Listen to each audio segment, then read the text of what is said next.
your daughter affect or influence your verdict in the court? Certainly not. Thank you. Do you feel, madam, that you are a celebrity now? ഞങ്ങൾ പത്രക്കാർക്കോ പബ്ലിക്കിനോ അറിയാത്ത എന്തെങ്കിലും deal HTF-മായി നടന്നിട്ടുണ്ടോ? I am sorry. Excuse me.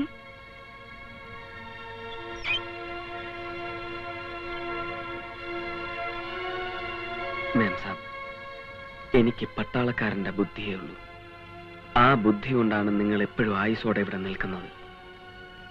ഓരോ അറ്റംപ്റ്റിൽ നിന്ന് ഞാൻ നിങ്ങളെ എല്ലാവരെയും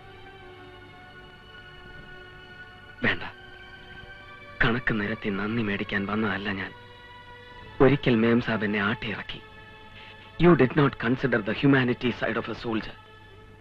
നിലമ്പൂർ ആയിരവല്ലി കോവിലകത്തെ ശ്യാം മോഹൻ എന്ന ഈ പട്ടാളക്കാരൻ അറിഞ്ഞുകൊണ്ട് ആരെയും കൊന്നിട്ടില്ല. ഒരു കാവൽ നായെ പോലെ നിങ്ങളുടെയും മകളുടെയും പിറകെ ഞാൻ നടന്നപ്പോ നിങ്ങൾ എന്നെ ഹ്യൂമിലിയേറ്റ് ചെയ്തു.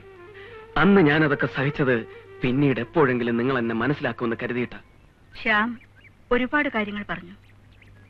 I deserve it. ജീവിക്കാനുള്ള കൊതി കൊണ്ടല്ല, ഒരിക്കലും പറയിപ്പിക്കില്ലെന്ന് അവർ പറഞ്ഞ വിധി എനിക്ക് ഡയസിലിരുന്ന് വായിക്കണം. ജഗ്മോഹൻ പാണ്ഡെയുടെ ജഡ്ജ്മെന്റ് എഴുതുന്നത് വരെ ഡൽഹിയിൽ എനിക്ക് നിങ്ങളുടെ പ്രൊട്ടക്ഷൻ വേണം.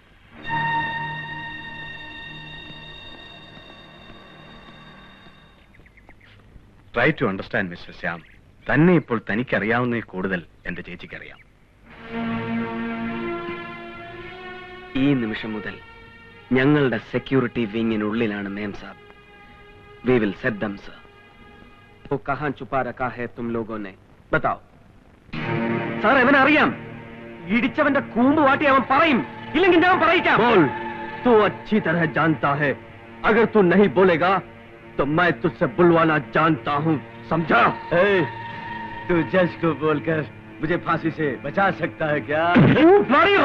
नहीं बचा सकता. लो श्याम. അല്ല സാർ, ആയിരക്കണക്കിന് നിരപരാധികളെ ബോംബ് വെച്ച് ചിന്നിച്ചിതറിച്ച അവനെ വെറുതെ വിട്ടുകൊടുക്കണമെന്ന് അല്ലടാ പട്ടി.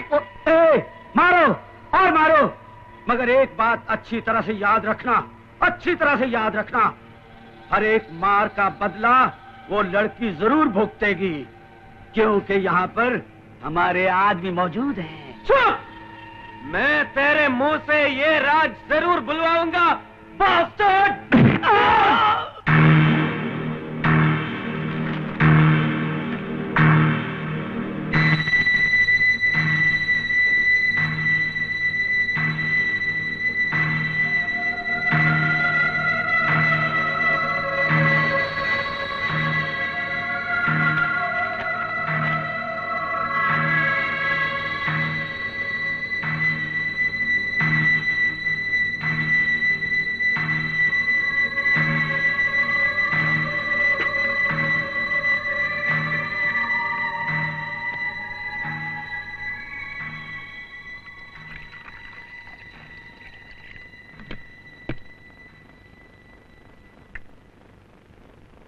മേം സാബ്,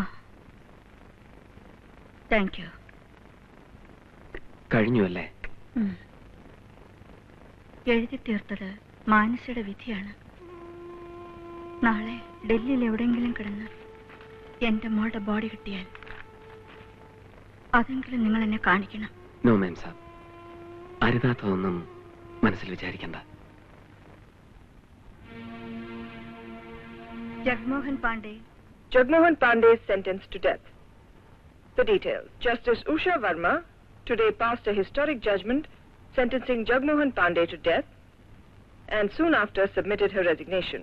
The Prime Minister has refused to accept the resignation of the Finance Minister. And in the DCM football tournament...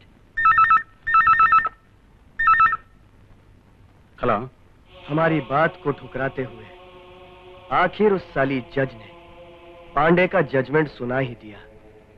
अब हम पांडे की जिंदगी के बदले उसकी बेटी की जिंदगी छीन लेंगे. उसकी बेटी को कुछ मत करो. हम तुम्हें सोचने के लिए एक और दिन की मोहलत देते हैं. अगर तुमने पांडे को रिहा नहीं किया तो हम तुम्हें, तुम्हारे खानदान समेत उस जज और उसकी बेटी को भी मौत के घाट उतार देंगे, समझे? Hello hello.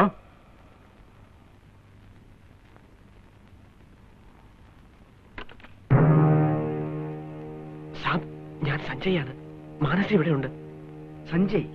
ആ, സഞ്ജയ് എവിടുന്നാ വിളിക്കുന്നത്? ഓൾഡ് ഡൽഹിയിലായി സ്ഥലം, ഷെയ്ഖ് ബാബർ കോളനിയിൽ. ഷെയ്ഖ് ബാബർ കോളനിയിൽ എവിടെ നിന്ന്? തുഗ്ലക് മസ്ജിദിന്റെ. ഹലോ ഹലോ, ഒരു സ്ഥലം വരെ നമുക്കൊന്ന് പോണം. ആ സ്ഥലത്ത് ഒരു കമാൻഡോ ഓപ്പറേഷനുള്ള സാധ്യത ഉണ്ടോ എന്നറിയണം. യാതൊരു സംശയത്തിനും ഇട കൊടുക്കാതെ നമുക്ക് അവിടെ വരെ പോയി നോക്കാം. കമോൺ.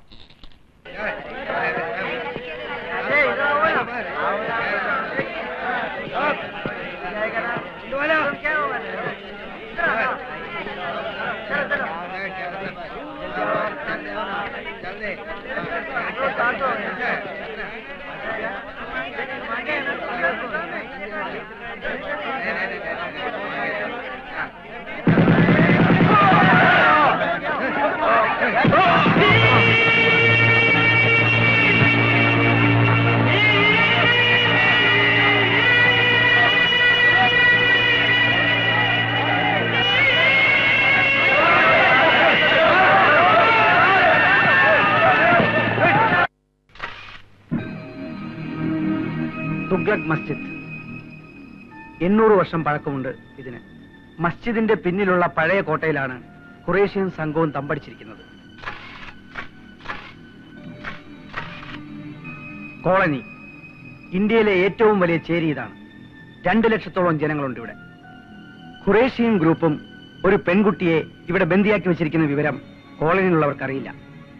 നമ്മൾ ഏതെങ്കിലും രീതിയിൽ റിയാക്ട് ചെയ്താൽ അവിടെയുള്ള ജനങ്ങളെ മുഴുവൻ നമുക്കെതിരായി അണിനിരത്താൻ അവർക്ക് കഴിയും. അത്രമാത്രം ഇൻഫ്ലുവൻസ് ആണ് ഖുറേഷിക്ക് അവിടെ ഉള്ളത്. മസ്ജിദിന്റെ ഗേറ്റ് കടന്ന് വേണം ആർക്കും ആ കോട്ടയ്ക്കകത്തേക്ക് കടക്കാൻ. ഇനി മറ്റൊന്നും ആലോചിക്കാനില്ല. Mister Balram, try and finish them. You may go ahead with your plans. സാബ്, എന്താ Shyam, you have any suggestion? Blue Star operation പോലെ ഒരു അറ്റാക്ക്, അതും ആ സ്ഥലത്ത്, ഇറ്റ് ഈസ് ഇംപോസിബിൾ. ഖുറേഷി എല്ലാ അർത്ഥത്തിലും എക്വിപ്ഡ് ആണ്. അതുകൊണ്ട് നമുക്ക് മറ്റൊരു മാർഗം കണ്ടെത്തിയേ പറ്റൂ. സാബിനും അതറിയാമല്ലോ. ശ്യാം, ഒരു സൂയിസൈഡ് സ്ക്വാഡാണ് അറ്റാക്ക് നടത്താൻ പോകുന്നത്. ആ ഫോഴ്സിനൊന്നും നോക്കാനില്ല. ഏതാണ്ട് 2 ലക്ഷം ജനങ്ങൾ താമസിക്കുന്ന ഒരു സ്ലമ്മിലേക്കാണ് ഫോഴ്സിനെയും കൊണ്ട് സാബ് ഇറങ്ങുന്നത്. ഞാനിങ്ങനെ പറയുന്നത് കൊണ്ട് സാബിനൊന്നും തോന്നരുത്. അറിഞ്ഞുകൊണ്ട് തന്നെ 86 കോടി ഇന്ത്യക്കാരുടെ മുമ്പിൽ ഒരു ഇൻസിപ്പിയന്റ് ആവണോ സാബിന്? സുപ്പീരിയേഴ്സിനോട് വേണ്ട തന്റെ കമാൻഡ്? അല്ല സാബ്, ഇവരൊക്കെ കൂട്ടിയും കിഴിച്ചും കഴിഞ്ഞ ഈ സൂയിസൈഡ് സ്ക്വാഡ് അറ്റാക്ക് ഒരു പരാജയമാവില്ല എന്ന് സാബിന് ഉറപ്പുണ്ടോ? ഇല്ല. തുഗ്ലക് മസ്ജിദിന്റെ ചുവരിലേക്ക് സാബ് അയക്കുന്ന ഓരോ ഷെല്ലും ചെന്ന് തറയ്ക്കുന്നത് ഇവിടുത്തെ മുസൽമാന്റെ ഹൃദയത്തിലാണ്. മിസ്റ്റർ ശ്യാം, സാബ്, മസ്ജിദിന്റെ മണിഗോപുരങ്ങൾ തകർത്തിട്ട് വേണം സ്ക്വാഡിനകത്ത് കടക്കാൻ. പക്ഷെ ആ ഗോപുരങ്ങൾ തകരുമ്പോൾ ഇടിഞ്ഞു വീഴുന്നത് ഇന്ത്യയിലെ കോടിക്കണക്കിന് വരുന്ന സാധാരണക്കാരായ മനുഷ്യരുടെ സംരക്ഷണയാണ്. 800 വർഷം പഴക്കമുള്ള ആ മസ്ജിദിന്റെ 4 അതിരുകൾ സംരക്ഷിക്കാൻ കഴിയാത്തവർക്ക് ഇന്ത്യയുടെ അതിർത്തികൾ കാക്കാൻ കഴിയില്ലെന്ന് ജനം പറയും. കന്യാകുമാരി മുതൽ കാശ്മീർ വരെയുള്ള ഇന്ത്യക്കാർ ലെമൂറിസുകളാവുന്നത് തടയാൻ ഇവിടെ ഇരിക്കുന്ന ഒരു സൈന്യാധിപനും കഴിയില്ല.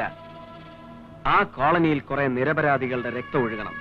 ഇവിടെ ഒരു വർഗീയ കലാപം ഉണ്ടാവണം. അതാണ് തീവ്രവാദികൾക്കും ആവശ്യം. ശത്രുവിനോട് പൊരുതുമ്പോൾ കമാൻഡോസിന്റെ ലെക്സിക്കനിൽ നീ പറഞ്ഞതൊന്നും ഇല്ല. നമ്മുടെ വേർഡ് ബുക്കിൽ ദേ ഇല്ല. പക്ഷെ ബുദ്ധി എന്നൊരു വാക്കുണ്ട് സാർ. മാനസിയെ രക്ഷപ്പെടുത്തുന്നതിനോടൊപ്പം ഈ രാജ്യത്തെ മുഴുവൻ കുരുതി കൊടുക്കണോ വേണ്ടയോ എന്ന് ആദ്യം തീരുമാനിക്കണം. പ്ലീസ് സാർ, ഒരു മീഡിയേറ്റർ പോകട്ടെ. സമാധാനത്തിന്റെ സന്ദേശവുമായി ഒരു മിഷണറി സിസ്റ്റർ ഖുറേഷിയുമായി സംസാരിക്കട്ടെ. ആദ്യം അയാൾക്ക് പറയാനുള്ളത് നമുക്ക് കേൾക്കാം. ശരിയാണ്. ശ്യാം പറയുന്നതിലും കാര്യമുണ്ട്. ഒരു മീഡിയേറ്ററെ അയക്കാനുള്ള ഏർപ്പാടുണ്ടാക്കാം. അവർ പോയി വന്നിട്ട് മതി ബാക്കി മൂവ്മെന്റ്സ്. Please come Balram.